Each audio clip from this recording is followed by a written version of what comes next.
Welcome to Red Chameleon. If you like the video, please smash the like button. Today's AskReddit question is, what simple life hack should everyone know? Let's get started. Sometimes changing your pillowcase daily can help with acne. I use a clean t-shirt over my pillow to accomplish the same effect. To add to this, a lot of people wash their face when they get up, but not before bed. Washing before you sleep will help keep the pillowcase cleaner and prevent breakouts. You don't need to apply a ton of night cream or anything. Just a medicated pad with salicylic acid will do. Your body will put moisture back on while you sleep, and you'll wake up with a less oily face. Do your morning routine, and make sure to add moisturizer as needed in the morning instead. Wash your sheets with unscented or sensitive detergent too. The perfumes are sometimes an irritant to the delicate skin on your face. If you want to wear something white or light in color, wear underwear that matches the color of your skin, not white. Read the 3- and 4-star reviews for the most reliable information on Amazon items. Honey does not go bad. If it has gone solid, it has just crystallized and can become liquid again with just a little heat. To confirm which circuit breaker is associated to an outlet, plug in an old radio and turn the volume up before you flip the circuit breaker.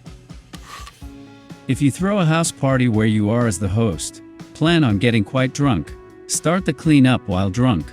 Trust me, waking up to a clean house when you're hungover is fantastic. Drunk you will barely remember, and sober you has so much less to worry about in the morning. Manners and general politeness will get you far, and become the norm with a small amount of practice. I'm not talking overboard like me lady, but a simple please and thank you with a genuine smile. If there is a jar or container you can't open, run the lid under hot water for 30 seconds. Dry it so you can't get a good grip, then open. Never had this not work.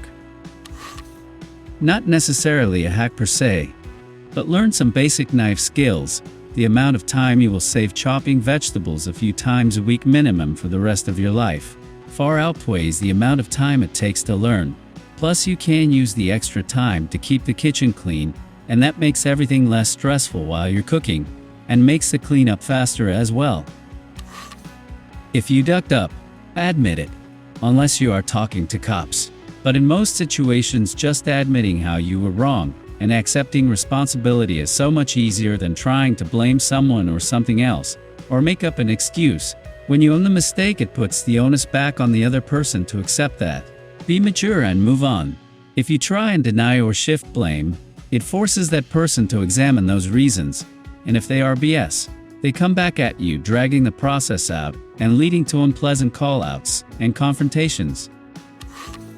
You will often have to make decisions in life without being able to know all the information related to the choices. Being able to identify what you don't know is invaluable.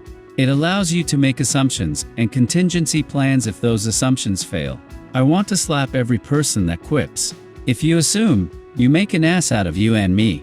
You cannot function in life without making assumptions. The trick is to identify them as such, so that you can be better prepared when they are resolved. If you have a spare minute, or you are just playing video games, or on a computer at home, take a few minutes to just pet your dog or cat and really appreciate them. A phrase I heard somewhere just really stuck with me: pets are only a part of your life, but you are your pet's entire life. You don't actually need to keep in contact with your family. If a relationship with them causes any anguish, you're allowed to cut them out. Their failures aren't yours. Tell the people you love that you love them more often. No matter how good a person you are, at some point, you will be the bad guy in someone else's story. You can't please everyone, and you should not try to. Be a good person, and have friendships with people you can respect and look up to. Seriously, pay your bills when they arrive, not when they're due. Banks, credit card companies, mortgage lenders, utility services, etc. absolutely love it when people wait until the last minute to pay their bills. When I signed up with my bank, I read the agreement and got the personal banker to concede that yes, they made a lot of money off late fees. They're not alone. The thing is, paying your bills when they arrive doesn't cost you anything extra. If you can't get into the habit, you'll always be ahead of the curve. And if something comes up which necessitates you holding off on a bill, you've got a couple of weeks to figure it out. It also relieves a considerable amount of stress. It's a bit like homework. Don't put it off until the last minute. Get the assignment done when the teacher gives it to you. Train yourself to always keep an eye out for things that need to go in the direction you are going. If you are about to go downstairs, does any item nearby need to go with you? Perhaps a cup can be brought to the sink on your way to the bathroom. Turn natural peanut butter, the ones where the oil separates and you have to mix it upside down for a few hours. It will bring the oil to the top and make it a lot easier to mix. Then, after you mix it, put it in the fridge and the cold will solidify the oil, so you don't have to mix it again. Edit to a few points. Natural peanut butter doesn't solidify to a point that it's hard to spread when cold, so that's not something you have to worry about when storing it in the fridge. To the person who said just buy emulsified, I mean sure, but Adam's peanut butter is the best peanut butter. If you ever fall off a ship at sea, and were lucky enough to be spotted, don't try to swim your way to safety. The more you try to swim, the lesser the chances of survival. Just try to keep afloat and conserve energy and body heat, while the rescue team does what they're supposed to. Unless you are in hypothermic waters, the best bet always is to stay afloat without trying to swim somewhere.